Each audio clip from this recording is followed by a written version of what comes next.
Thursday at 4 o'clock, it's the vaunted E-Block. It's also time for the most motivating segment in all of sports, the Bud List. It's also time, man, it's a lot of times, huh? Yeah. It's also time where we read some viewer mail. You know, for the year 2023, we get just a tremendous amount of viewer mail, just by the satchels of just viewer mail. Yeah. I need my letter reading music. New font. I don't know who it's from today. It's not called a font, it's called handwriting. Dear Wildes, love the show.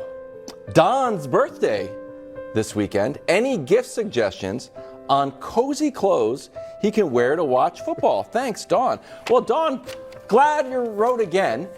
I actually have a suggestion for you. It's called Bruce Formal Football Wear. No. Wait, what? That's not supposed to be. Dusty. Why do I keep ending up on Wildes? It's supposed to be Bruce Formal Football Wear. I'm sorry. Too, this is ridiculous. My head on Wildes' body. This is ridiculous. Dusty, honestly, you gotta stop, dude, or I'm gonna stop reading the letters. I'm sorry, again. 2 weeks in a row. That's nice. All right, let's get to the Bud List. At number 3, Daniel Jones. All right, I'm honest about this. Daniel, I wish that you could have dinner Saturday night with our own Greg Jennings. Because Greg Jennings would give you a heck of a pep talk. Talk about how you're one of the best 10 quarterbacks in the league, and he'd really have you flying high on confidence. But Daniel, I'm not Greg Jennings. All right, so what I am going to say is just, this is, as Nick Wright said earlier, a must win. I would imagine some people in your locker room are looking at you side-eyed like, this the guy they gave $40 million to? He followed that huge contract up, $160 million total, with 104 yards passing, 2 interceptions. So, Daniel, you got to go out there, show your teammates, show the organization, show the fans that was money well spent. All right? You can do it. All right, at number 2. At number 2, we're staying in New York, Zach Wilson. All right, Zach, you probably thought, I know you love football and you want to get out there, you're a competitor, but you probably thought this was going to be like a gap year, right? I'm going to learn at the feet of the master, Aaron Rodgers, and, I'm not going to have to get criticized in the media. I'm not going to take any hits. I'm going to get paid, and then I'll come back next year or the year after and see what I can do. And now all of a sudden you get thrown into the fire. All right, I know it's tough, but you gotta think positive. Okay? Think positive. This is a great opportunity for you, young man. All right, how many young quarterbacks are in bad situations? You've got the great supporting cast that you need to be successful. You just have to go out and play smarter. Learn, think about the things Aaron Rodgers taught you. Go out there and play smarter. And for this week, run, okay? Because Dallas is out for blood. All that stuff, next week you'll be better. This week, just run and play smart. Zach, I believe in you more than Nick Wright does. Okay. And at number 1, the guy that Zach Wilson actually beat last week, Josh Allen. All right, Josh, you're coming off maybe the worst loss of the week. All right, even maybe worse than the Giants. I mean, you lose to the Jets when Aaron Rodgers goes down 4 plays in, and now people are starting to talk. All right, they're starting to say, Nick might have been right about this guy. Nick might have been right. But Josh, I actually still believe in you. All right, what I'm saying to you is play smarter. Okay, don't always go for the home run. Sometimes make the smart play, live to play another day. Punt is not a 4-letter word. It is. I mean, it actually is, but you know what I mean. All right, so go out there, look. If you win this game and you play well, people will forget about what happened in week 1 and just who knows? Week 1, crazy things happen. If you lose, it's going to be a long, cold winter in Buffalo. I mean, it's going to be, no matter what. You know what I mean, Josh, all right? I believe in you. I do believe in you. That's pretty good. I like that. Great job. This is like the Joe Burrow of Bud list. I don't know if you got a haircut or what. This was so good. This is one of my favorite Bud lists of all time. It's motivational. It's funny. You mix up work. Like it's got everything. But I'm going to add one person to Bud list that I think you missed, and that's Justin Fields.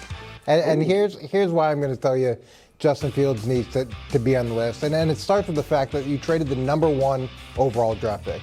So organizationally, you forewent a couple of opportunities to maybe change your franchise in the most meaningful way possible. So you doubled down on Justin Fields. So they did that first.